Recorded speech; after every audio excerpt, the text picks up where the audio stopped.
त्या युवकांनी ते मिसकन्सेप्शन तकले न दवरता हे बाबा कितें तरी पॉलिटिकल मुवमेंट यांचो चालू जाला अशें तकलेन दवरचें न्ही.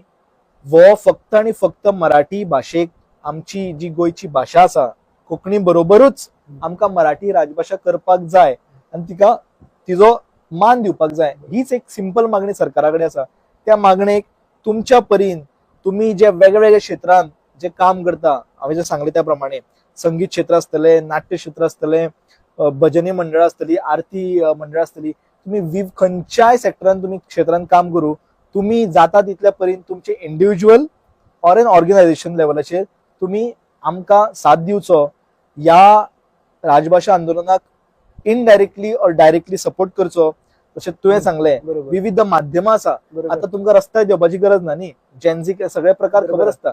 सो तुम्ही ज्या क्षेत्रांत तुम्ही ज्या आयडियान तुमची तकली चलता त्या आयडियाच्या मार्फत आमकां सपोर्ट करचो. डिजिटल प्लॅटफॉर्म यूज करून आमकां सपोर्ट करचो आणि सरकाराक युवा शक्ती गोयची सशक्त युवा शक्ती ही या आंदोलना फाटल्यान उबी आसा हे येणाऱ्या काळात दाखवून दिवचे.